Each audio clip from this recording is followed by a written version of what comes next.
livid. Theft. Grand larceny. I have witnesses. You use a code name. Sydney. For Mikhail, take them to the brig. The court-martial was a farce. Parker, acting as his own defense attorney, argued that his key witness was an alligator with an unhappy childhood. I object. Binghamton yelled. You can't object, you're an ensign. Order, the judge cried. Just as the verdict was about to be read, Mikhail and the crew led Sydney into the courtroom. The alligator, lured by a peanut butter sandwich, waddled up the bench and, with a massive burp, deposited the wallet, full of the marked $900, on the judge's desk. Exhibit A, Mikhail shouted.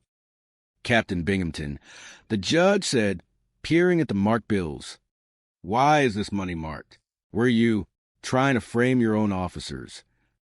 I was trying to. Oh, Sydney, you traitor. Binghamton wept. The charges were dropped, and Sydney was given a permanent bunk on PT 73. Chapter 6, The Ghost of PT 13. In a final attempt to break Mikhail, Binghamton tried to convince the crew that the 73 was actually the PT 13, a Jinx boat with a history of explosions and ghosts. He even faked reports from Washington. We're on a Jonas ship. Virgil cried, packing his bags. We're living on borrowed time. To make the Jinx real, Binghamton and Carpenter rigged the boat with wires and speakers to create a ghost haunting. But Mikhail was no fool. He realized the captain was behind the haunting and decided to give him a taste of his own medicine. That night, the crew dressed in white sheets and covered themselves in phosphorus. They drifted toward Binghamton's shack on a raft, moaning through megaphones. Way at Dolly, Mikhail moaned. We've come back from the big PT boat in the sky. We need the transfers. Wally, they run a tight cloud up there. Binghamton, terrified and convinced he was being haunted by the ghosts of his own ambition, threw the crew's transfer papers out the window. Take them. Just leave me alone. I'm a superior officer. You can't haunt me. The next morning, Mikhail presented the signed papers to a very confused, very hungover captain. You win this round, Mikhail, Binghamton hissed, clutching his head. But so help me, Friday the 13th is coming again. Chapter 7, The New Caledonia Caper. The final showdown took place in New Caledonia. The payroll had gone missing again, this time truly stolen by a group of local crooks. Binghamton and the crew were in a frantic chase through the streets of Noumea. Look for a girl with a heart-shaped birthmark on her ankle, Parker shouted, peering under cafe tables. Parker, stop looking at ankles and find the money, Binghamton yelled, even as he was accidentally knocked into a fountain.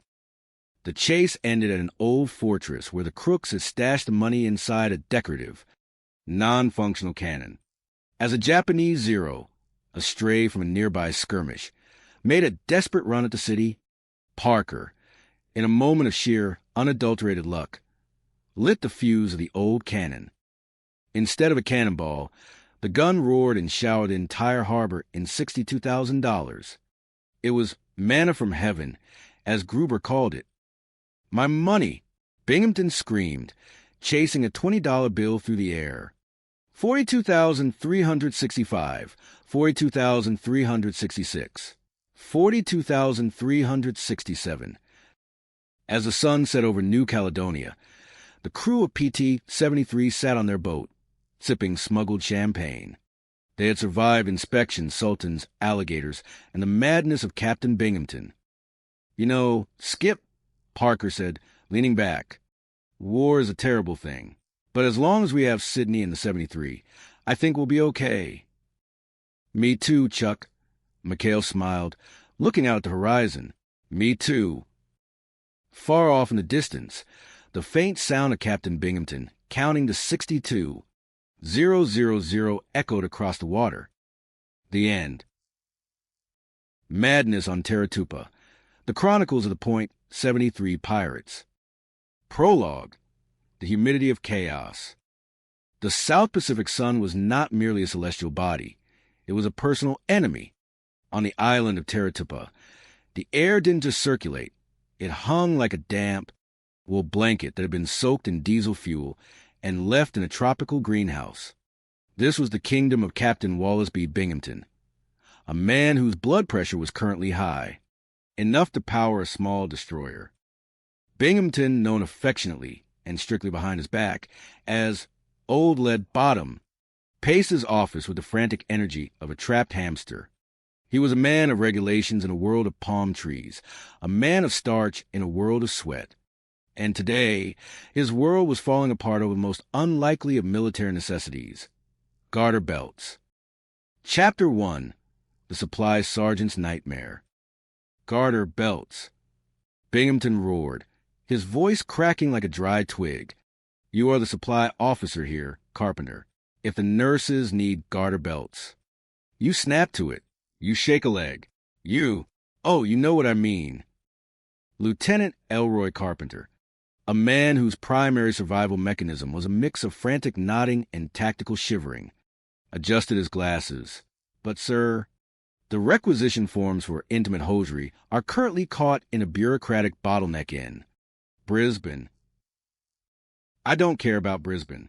I care about the morale of my medical staff. Binghamton collapsed into his chair, clutching a bottle of stomach acid pills as if it were a holy relic. What a war. Everything is on my shoulders. Sinks are backing up at the Petty Officers Club. The Japs are lurking in the bushes. And now I get a message from a pal of mine at Comfleet. His voice dropped to a terrified whisper. Admiral Iron Pants Rafferty is arriving today on a sneak inspection. Carpenter turned a shade of pale, usually reserved for ghosts and unbaked dough.